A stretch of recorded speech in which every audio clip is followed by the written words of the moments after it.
आज की जो कहानी है यह बड़ी ही मोटिवेशनल है, बड़ी ही ज्ञानवर्धक कहानी है।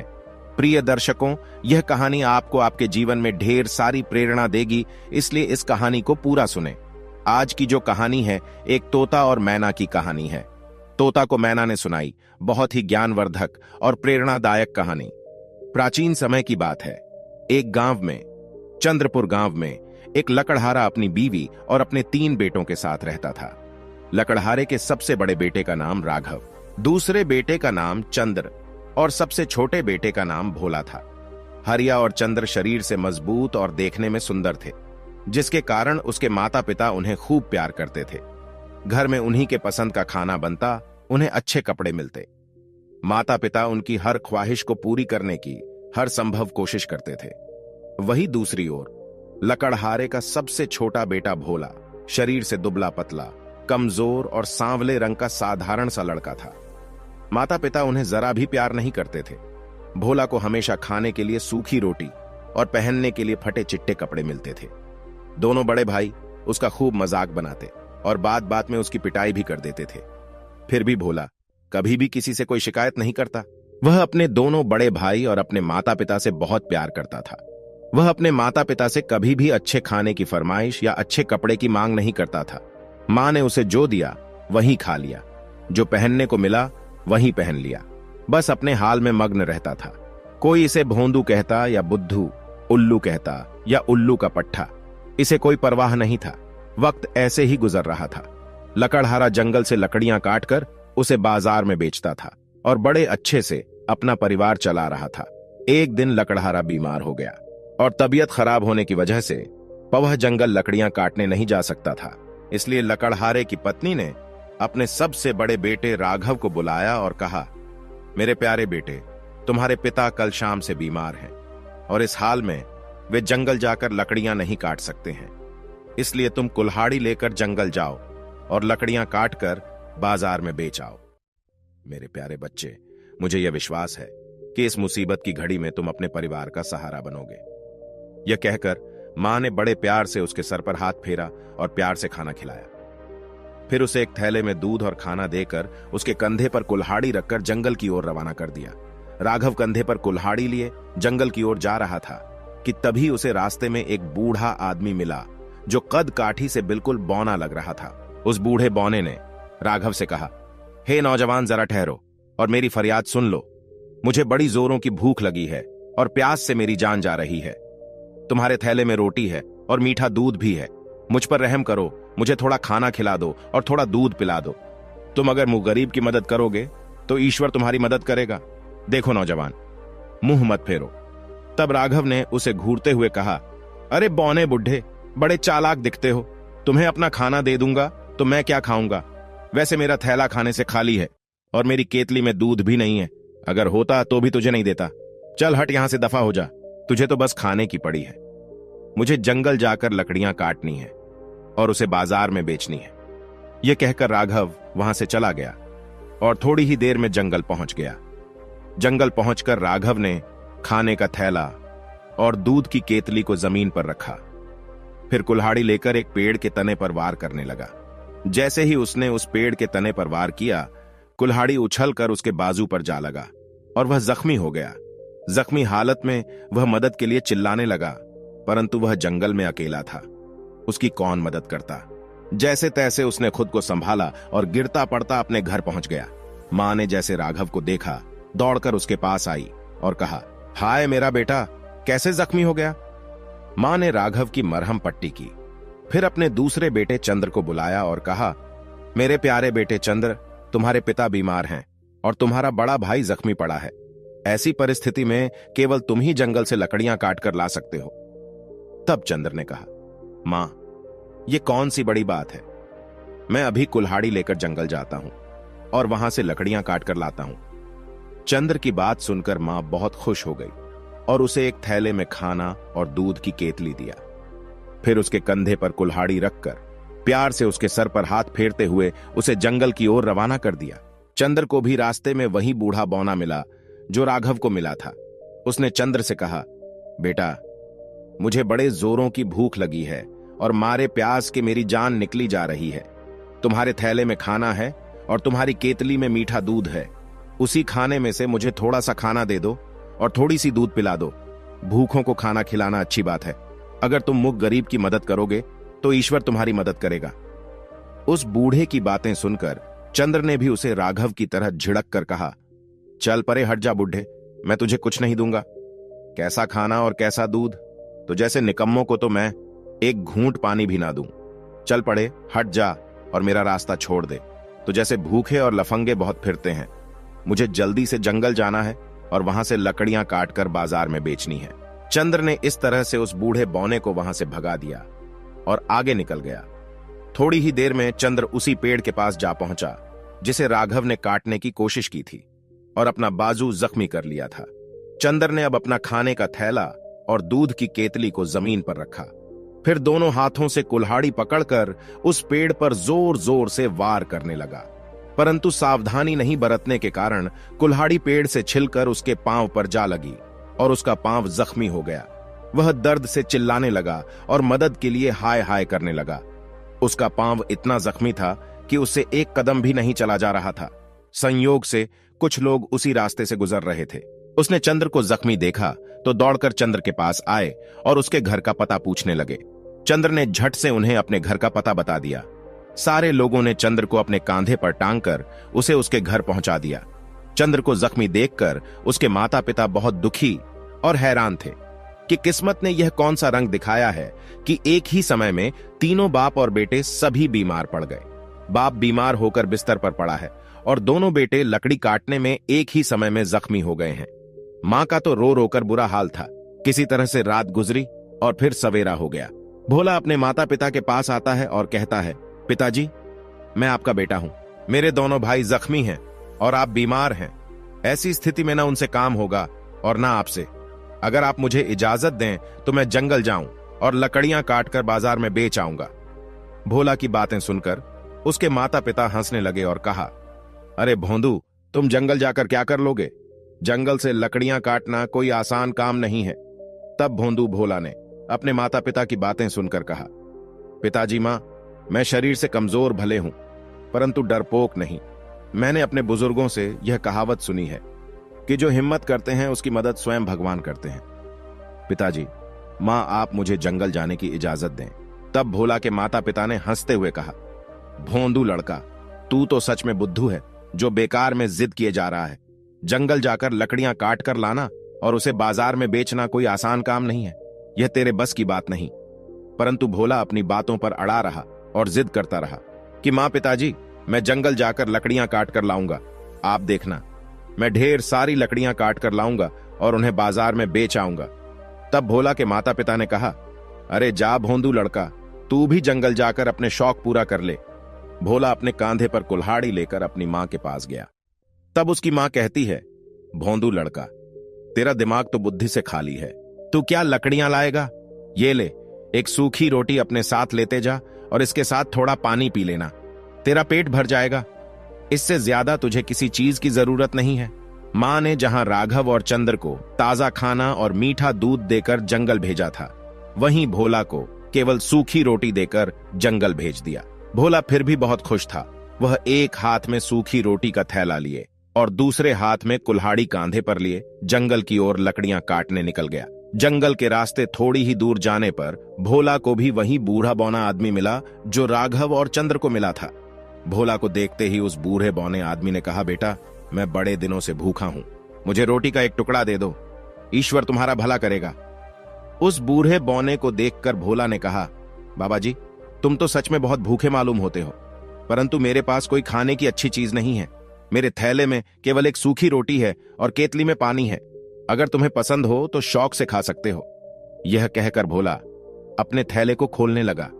जैसे ही उसका थैला लेकर भोला वह देखकर हैरान रह गया। उसके थैले में सूखी रोटी की जगह पकवान थे और ढेर सारी मिठाइयां थीं। भोला ने झट से अपनी केतली का ढक्कन खोला तो उसने देखा कि पानी की जगह दूध था। भोला ने हैरान होकर कहा, हे भगवान, मैं कोई सपना तो नहीं देख रहा। मेरी सूखी रोटी पकवान बन गए और मेरे केतली का पानी दूध बन गया। यह कैसे हो सकता है? भोला की बातें सुनकर उस बूढ़े बौने ने कहा, बेटा, यह कोई सपना नहीं है, यह हकीकत है। तुम्हारी सूखी रोटी पकवान बन गई है और तुम्हारी केतली का पानी दूध बन गया है। तुमने मेरी हालत पर दया दिखाया, इसलिए ईश्वर ने तुम्हारे इस नेकी का फल दिया है। ईश्वर भला करने वालों के साथ हमेशा भला करता है। भोला अब बूढ़े बौने को खाना खिलाने के बाद जंगल की ओर जाने लगा। तब उस बूढ़े बौने ने भोला से कहा, बेटा, मैं भूखा था और तुमने मुझे खाना खिलाया। तुमने जो नेकी की, मैं उस नेकी का तुम्हें बदला देना चाहता हूं। आओ मेरे साथ। भोला अब उस बूढ़े के साथ जाने लगा। तब बूढ़े ने भोला को एक पेड़ दिखाते हुए कहा, बेटा, जब मैं यहां से चला जाऊं तब तुम इस पेड़ को काट देना। इस पेड़ के तने में तुम्हें एक ऐसी चीज मिलेगी जो तुमने पहले कभी नहीं देखी है। वो चीज तुम्हारे बहुत काम आएगी और क्या पता इससे तुम्हारी किस्मत ही बदल जाए। यह कहकर बूढ़ा बौना वहां से चला गया। भोला बहुत खुश था और जब वह बूढ़ा बौना उसके नजरों से ओझल हो गया तब उसने कुल्हाड़ी को दोनों हाथों से जोर से पकड़ा और तेजी से उस पेड़ के तने पर वार करने लगा। उसकी अभी उम्र ही क्या थी, दुबला पतला कमजोर सा लड़का, लेकिन उसने हिम्मत नहीं हारी और जोर जोर से लगातार पेड़ के तने पर वार करता रहा। आखिरकार वह पेड़ कटकर जमीन पर गिर गया। भोला यह देखकर हैरान था कि पेड़ के तने में एक सुंदर सा बत्तख बैठा था। उसके पंख सोने के जैसे थे, मानो वह बत्तख सोने का बना हो। उसे देखकर भोला ने सोचा, अगर इस बत्तख को बाजार में जाकर बेच आऊं तो इसके बहुत सारे पैसे मिलेंगे। इससे तो सच में हमारी किस्मत बदल जाएगी, हम अमीर हो जाएंगे और मेरे बाप को अब लकड़ियां नहीं काटनी पड़ेगी। यह सोचकर भोला ने उस बत्तख को उठा लिया और उसे बेचने के लिए नजदीकी शहर जाने लगा। लेकिन शहर वहां से काफी दूर था। भोला के शहर पहुंचते पहुंचते अंधेरा हो चुका था। दुकानें बंद हो चुकी थीं, बाजार खाली हो चुके थे। ऐसे में उसे अपने बत्तख का खरीदार नहीं मिला और अब वह वापस घर भी नहीं जा सकता था। तब भोला ने सोचा कि क्यों ना यह रात इसी शहर में गुजारी जाए। यह सोचकर भोला एक सराय वाले के पास गया और कहा, जनाब, आपकी इजाजत हो तो क्या मैं एक रात इस सराय पर गुजार सकता हूं? जो भी किराया होगा मैं उसे अदा कर दूंगा। तब सराय वाले ने कहा, आओ जी, ये सराय मैंने तुम जैसे मुसाफिरों के लिए ही खोल रखी है। बड़ी खुशी खुशी अपना रात तुम यहां पर बिता सकते हो। फिर सराय वाले ने भोला के हाथ में उस बत्तख को देखा और हैरान होते हुए कहा, अरे ये बत्तख तो सोने के हैं। देखो तो इसके सारे पंख असली सोने के लगते हैं। मैंने आज तक सोने की बत्तख नहीं देखी और ना ही सुनी है। देखो ये कितनी प्यारी बत्तख है। मैं अपनी बेटियों को बुला लाता हूं। मेरी बेटियां इस सोने के बत्तख को देखकर बहुत खुश हो जाएगी। सराय वाले की 3 बेटियां थीं, सुशीला, चंपा और किशोरी। सराय वाले ने अपनी तीनों बेटियों को झट से बुला लाया और बत्तख की ओर इशारा करते हुए कहा, देखो ये कितनी अनोखी बत्तख है, बिल्कुल सोने की है। सराय वाले की तीनों बेटियां उस बत्तख को देखकर बड़ी खुश थी और हैरान भी। उस सोने की बत्तख को देखकर सुशीला ने कहा, देखो ये कितनी प्यारी बत्तख है। फिर चंपा ने कहा, देखो तो इसके पंख बिल्कुल सोने के हैं। फिर सुशीला ने भोला से कहा, तुम बड़े किस्मत वाले हो कि तुम्हारे पास यह अनोखी सोने की बत्तख है। सराय वाले की तीनों बेटियां बत्तख को देखने के बाद उसकी तारीफ करते हुए वापस चली गई। सराय वाले के कहने पर भोला ने उस सोने की बत्तख को एक कमरे में रख दिया और खुद दूसरे कमरे में सो गया। भोला बहुत थका था, इसीलिए जल्दी ही वह गहरी नींद में सो गया। इधर सराय वाले की सबसे बड़ी बेटी सुशीला के दिल में उस सोने के बत्तख के लिए लालच पैदा हो गया। वह सोचने लगी कि क्यों ना उस अनोखी बत्तख की एक सोने की पंख नोच लूं और अपने बालों में लगा लूं। एक पंख नोच लेने से किसी को क्या पता चलेगा। यह सोचकर सुशीला ने एक मोमबत्ती जलाई और चुपके से उस बत्तख के कमरे में घुस गई। जैसे ही सुशीला ने उस बत्तख के पर नोचने के लिए उसे हाथ लगाया, वैसे ही उसका हाथ उस बत्तख में चिपक गया, मानो 2 कागज गोंद से आपस में चिपक गए हों।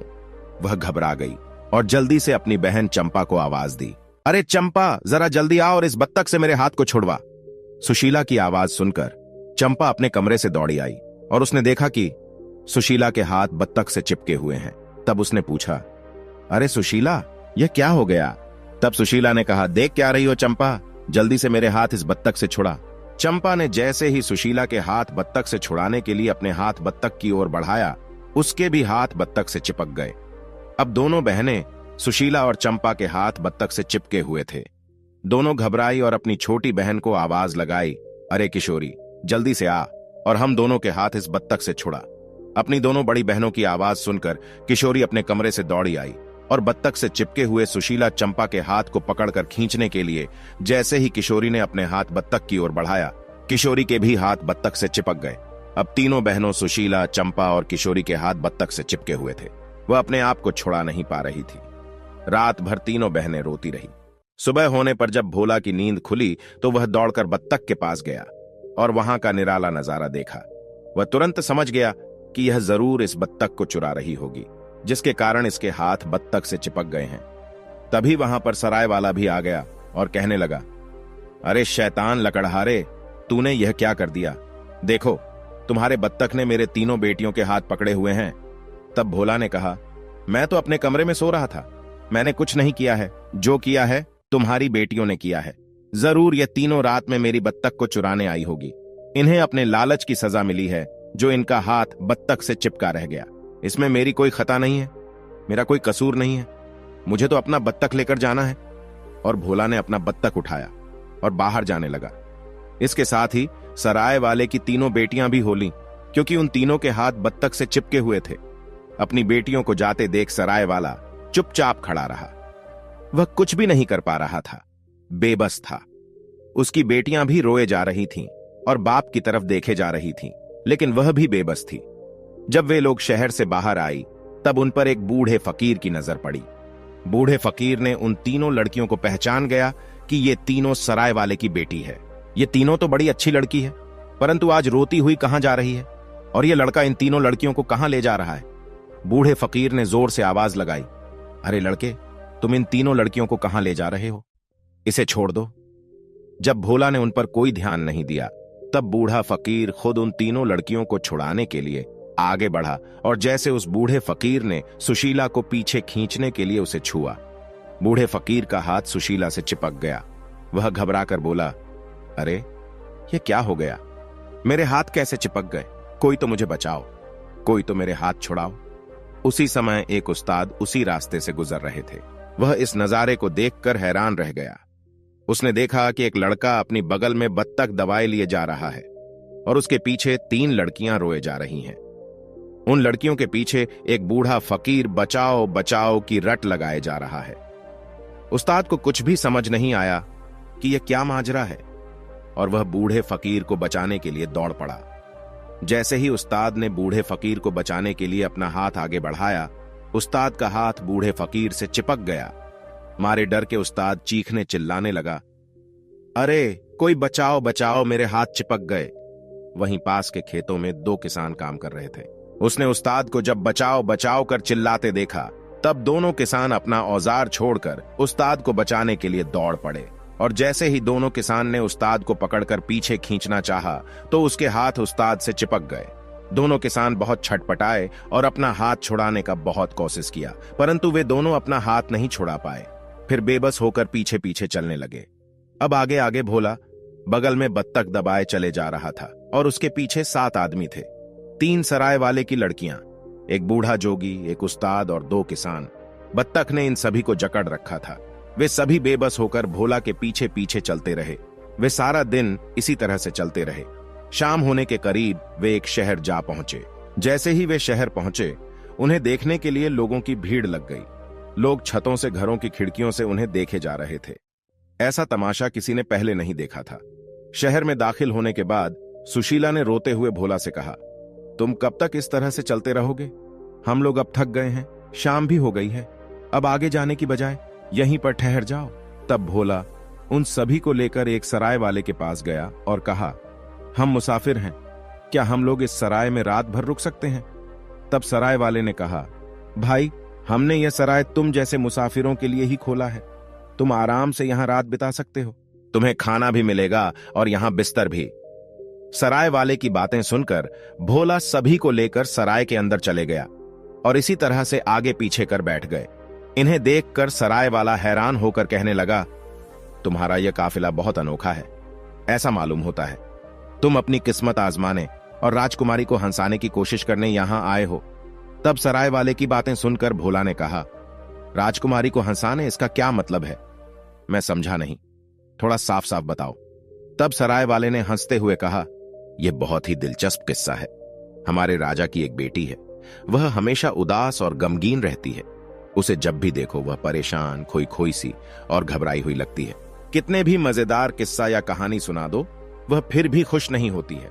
उसे हंसाने के लिए लाखों कोशिश किए गए, परंतु वह नहीं हंसी। राजवैद्य और हकीमों का कहना है कि अगर राजकुमारी का यही हाल रहा तो वह धीरे धीरे बीमार हो जाएगी और एक दिन उसकी जान चली जाएगी। अब राजा ने परेशान होकर यह ऐलान किया है कि जो शख्स राजकुमारी को हंसा देगा, राजा उसी के साथ राजकुमारी का विवाह कर देगा। राजा के इस ऐलान के बाद बहुत से लोग अपनी किस्मत आजमाने आ चुके हैं, परंतु कोई भी शख्स राजकुमारी को हंसाने में अब तक कामयाब नहीं हो सका है।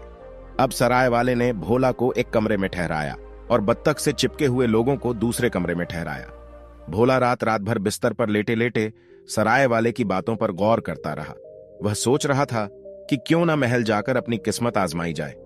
मेरे साथ एक अनोखा काफिला है, हो सकता है राजकुमारी को इसे देखकर हंसी आ जाए और मेरा काम बन जाए।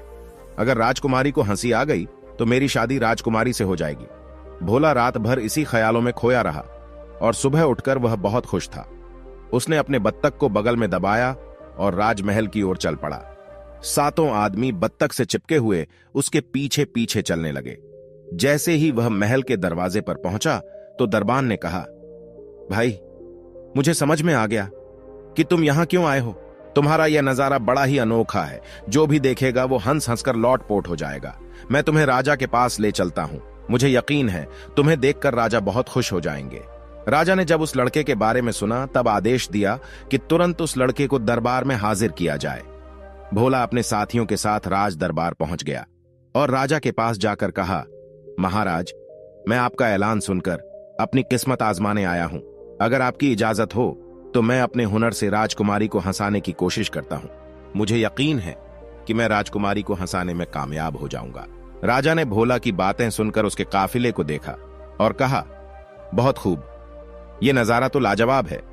इस लड़के की बगल में एक सुनहरी बत्तख है। ऐसी खूबसूरत बत्तख मैंने आज तक नहीं देखी है और इस बत्तख के साथ पूरे 7 आदमी चिपके हुए हैं। यह तो हंसी नहीं, ठहाके लगाने वाली बात है। इसे देखकर राजकुमारी क्यों नहीं खुश होगी। राजा ने तुरंत राजकुमारी को दरबार में बुलाने का आदेश दिया। राजकुमारी को दरबार में लाया गया।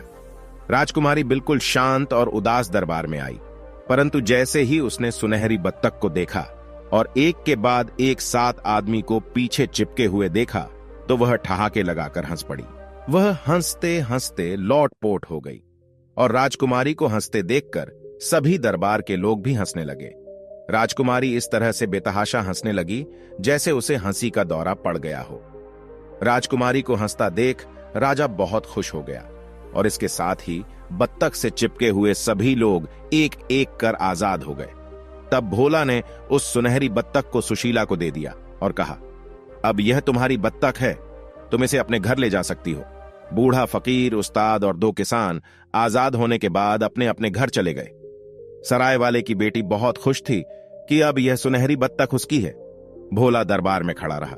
वह राजा की शर्त पूरी कर चुका था और अब इंतजार कर रहा था कि राजा अपने ऐलान के मुताबिक राजकुमारी से उसका विवाह कर दें।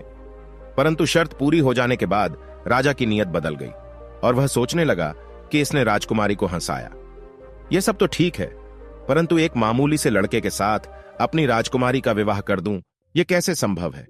राजा किसी भी सूरत में उस मामूली लड़के को अपना दामाद बनाने को तैयार नहीं था। अब राजा ने एक तरकीब सोची जिससे राजकुमारी का विवाह उस लड़के से ना हो सके। इधर भोला राजकुमारी से अपने विवाह का ऐलान सुनने के लिए बेकरार था। भोला अब और इंतजार नहीं कर सका और उसने राजा से कहा, महाराज, मैंने आपकी शर्त पूरी कर दी है और अब ऐलान के मुताबिक आप राजकुमारी का विवाह मेरे साथ कर दें। तब राजा ने भोला से कहा, अरे तुम अभी हमारी राजकुमारी के लायक नहीं हो।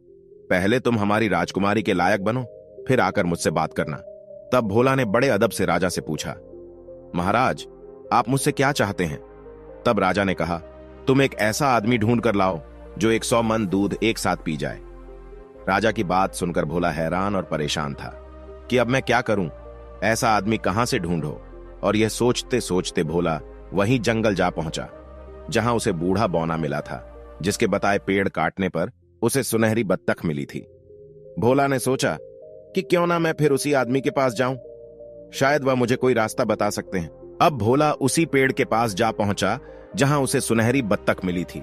उसने देखा वहां एक बौना सा आदमी बैठा रो रहा है। भोला उसे रोते हुए देखकर बड़ा दुखी हुआ और पास जाकर पूछा, भाई तुम्हें क्या तकलीफ है और तुम क्यों रो रहे हो? उस बौने ने भोला से कहा, तुम मुझे बड़े नेक आदमी लगते हो, इसलिए मैं तुम्हें बता रहा हूं। मुझे बहुत प्यास लगी है। मैंने एक मटका भर पानी पी लिया है, फिर भी मेरी प्यास नहीं बुझा है। अगर मुझे 100 मन दूध मिल जाता तो मेरी प्यास बुझ जाती, परंतु इतना दूध कहां से आएगा? कौन मुझे इतना दूध पिलाएगा? यह सुनकर भोला बहुत खुश हो गया और उसने उस बौने आदमी से कहा, भाई मैं तुम्हारी प्यास बुझा सकता हूं। तुम जितना चाहो उतना दूध पी सकते हो। तुम मेरे साथ चलो। भोला उस बौने को लेकर राज दरबार आ गया और राजा से कहा, महाराज इस आदमी को आप जितना दूध पिला लो, इसकी प्यास नहीं बुझेगी। राजा ने हैरान होकर बौने को देखा और कहा, इसका कद तो इतना छोटा सा है, यह 100 मन दूध कैसे पी पाएगा? तब भोला ने कहा, महाराज आप इसकी कद काठी पर ना जाएं, आप इन्हें दूध मुहैया कराएं। राजा के आदेश पर तब बौने के लिए दूध का इंतजाम किया गया और अब राजा ने बौने को इशारा किया, चलो सारा दूध पी जाओ। बौना बाल्टी भर भर दूध पीना शुरू कर दिया। थोड़ी ही देर में उसने सारी दूध की बाल्टियां खाली कर दी। दरबार के सभी लोग और राजा हैरत में थे कि इतना छोटा सा बौना आदमी 1 मन दूध कैसे पी सकता है। अब भोला ने उस बौने आदमी का धन्यवाद किया और उसे दरबार से विदा किया। फिर राजा के पास जाकर कहा, महाराज मैंने आपकी शर्त पूरी कर दी है, आप राजकुमारी का विवाह मेरे साथ कर दें। भोला की बातें सुनकर राजा ने कहा, अरे यह तो बड़ा आसान काम था, तुम कोई मुश्किल काम करके मुझे दिखाओ, तब मैं अपनी बेटी का विवाह तुम्हारे साथ कर दूंगा। यह कहकर राजा सोचने लगा कि लड़के को ऐसा कौन सा काम बताऊं जो यह कभी ना कर पाए और अपना सूरत कभी ना दिखा सके। बहुत देर सोचने के बाद राजा ने कहा, सुनो लड़के, तुम एक ऐसे शख्स को ढूंढ कर लाओ जो रोटियों के पहाड़ को खा जाए, तभी मैं समझूंगा कि तुम राजकुमारी के लायक हो। अगर तुम ऐसा शख्स नहीं ढूंढ पाए तो फिर कभी मुझे अपना शक्ल नहीं दिखाना। यह कहकर राजा ने चैन की सांस ली कि चलो सर पर से बला टली और अब यह लड़का यहां कभी नहीं आएगा। अब भोला फिर से परेशान था कि ऐसा शख्स कहां मिलेगा जो रोटियों का पहाड़ खा जाए। काफी देर सोचने के बाद भोला वही जंगल चला गया जहां उसे बूढ़ा बौना मिला था। उसने सोचा शायद यहां कोई उपाय मिल जाए और यह सोचकर जंगल में वह चलता रहा। थोड़ी दूर चलने पर उसे एक बौना मिला जो शक्ल से ही भूखा लग रहा था। अपनी भूख को कम करने के लिए उस बौने ने पेड़ के पत्ते को अपने पेट पर बांधा हुआ था। उसे देखकर भोला ने कहा, भाई क्या बात है, तुम इस पेड़ के पत्ते को अपने पेट पर क्यों बांधे हुए हो? तब उस बौने ने भोला से कहा, क्या बताऊं, भूख से मेरी जान निकली जा रही है। मैंने इस जंगल के सारे फल फूल खा लिए परंतु मेरा पेट नहीं भरा। 100-200 मन खाना मिल जाता तब जाकर मेरा पेट भरता, परंतु इतना खाना कहां मिलेगा? कौन मुझे इतना खाना देगा? तब भोला ने बौने से कहा, भाई तुम मेरे साथ चलो। भोला उस बौने को लेकर राज दरबार आ गया और राजा से कहा, महाराज यह आदमी रोटियों का पहाड़ खा सकता है। राजा ने अपने राज दरबार के सारे आटे को मिलाकर रोटियां बनवाना शुरू किया और रोटियों का पहाड़ लगा दिया। भोला ने उस बौने को रोटियों के पहाड़ के पास बिठा दिया और कहा, भाई अब यह रोटियों का पहाड़ तुम्हारा है। बौना रोटियों का पहाड़ देखकर खुशी से नाचने लगा। रोटियां खाते खाते बौनों को सुबह से शाम हो गई और रात होते होते बौने ने रोटियों का पूरा पहाड़ छट कर दिया। राज दरबार के सभी लोग, राजा और राजकुमारी सभी उस बौने को देखकर हैरान थे। सारी रोटियां खाने के बाद उस बौने ने राज दरबारियों से कहा, और भी रोटियां हैं तो ले आओ, मेरे पेट में अभी थोड़ी जगह बाकी है। अब भोला उस बौने के पास जाकर कहा, भाई तुम्हारा बहुत बहुत शुक्रिया, तुम जैसा बहादुर इंसान तो शायद ही दुनिया में होगा। तुम्हारी वजह से मैं राजा की शर्त को पूरी कर सका हूं। यह कहकर भोला उस बौने को राज दरबार से विदा कर देता है और फिर राजा से कहता है, महाराज मैंने आपकी शर्त पूरी कर दी है, अब अपने वादे के मुताबिक राजकुमारी का मेरे साथ विवाह कर दें। तब राजा ने कहा, बड़े जल्दबाज मालूम होते हो, तुम्हें अभी एक काम और करनी है। तब भोला ने कहा, महाराज अब और कौन सा काम करना है? तब राजा ने कहा कि मेरी इच्छा है कि मेरे पास एक ऐसा जहाज हो जो पानी और जमीन दोनों पर चलता हो। अगर ऐसा जहाज तुम मुझे लाकर दोगे तो मैं मान जाऊंगा कि तुम राजकुमारी के लायक हो। जब तक तुम्हें ऐसा जहाज नहीं मिल जाता है तब तक तुम मुझे अपनी शक्ल नहीं दिखाना। राजा का आज्ञा पाकर भोला वहां से चल पड़ा। राजकुमारी अपने पिता की सारी बातें सुन रही थी उसने राजा के पास आकर कहा, पिताजी, आपने यह अच्छा नहीं किया।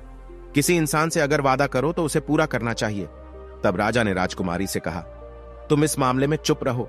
मैं तुम्हारा विवाह उसी के साथ करूंगा जो तुम्हारे लायक हो।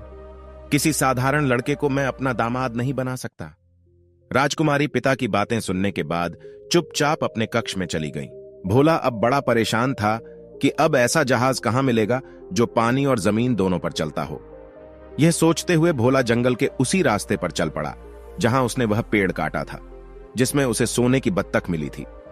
वहां पहुंचने के बाद उसने देखा कि एक बूढ़ा आदमी वहां पर बैठा है जिसे भोला ने पहले कभी खाना खिलाया था। भोला को देखते ही उस बूढ़े ने कहा, बेटा, क्या बात है? तुम बड़े परेशान लग रहे हो। तब भोला ने कहा, हां बाबा जी, मैं बहुत परेशान हूं। और यह कहकर भोला ने सारी बातें सुना दी। सुनहरी बत्तख का हाल, राजकुमारी का हंसना, रोटियों का पहाड़, ये सारी बातें भोला ने उस बूढ़े को सुना दी। फिर आंसू भरे आंखों के साथ कहने लगा, बाबा, अब राजा ने यह हुक्म दिया है कि ऐसा जहाज लेकर आओ जो पानी और जमीन दोनों पर चलता हो। बाबा जी, इसलिए मैं बहुत परेशान हूं।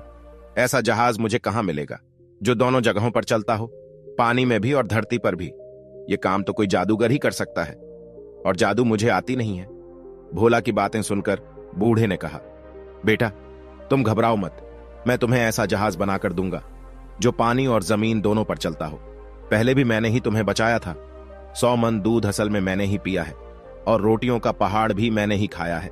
मुझे तुम्हारी नेकी याद है जो तुमने मेरे साथ किया था, इसलिए अब मैं तुम्हारी मदद करूंगा।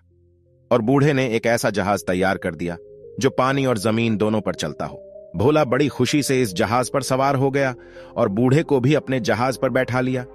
फिर दोनों राजमहल को रवाना हो गए। अब भोला का जहाज राजमहल के पास जाकर ठहरा, और भोला उस जहाज में से जब उतरा तो राजा उसे देखकर हैरान हो गया। राजा ने सपने में भी जो बात न सोची थी वह मुमकिन हो गया था। भोला एक ऐसा जहाज ले आया था जो पानी और जमीन दोनों पर चलता था। राजा अब समझ चुका था कि भोला को मात देना आसान नहीं है। भोला ने वे सारे काम कर दिए थे जिसे करना संभव नहीं था। इसलिए राजा अब समझ चुका था कि उसकी बेटी के लिए सबसे योग्य वर भोला ही है, और राजा ने राजकुमारी का विवाह भोला के साथ करा दिया। प्रिय दर्शकों, हमारी आज की कहानी, आज का वीडियो यहां समाप्त होता है। हम उम्मीद करते हैं कि आपको यह कहानी पसंद आई होगी और आप इससे ढेर सारी प्रेरणा लेंगे। मिलते हैं अगली ज्ञान चर्चा के साथ अगले वीडियो में। तब तक के लिए नमस्कार, धन्यवाद। नमस्कार, धन्यवाद। नमस्कार, धन्यवाद। नमस्कार, धन्यवाद।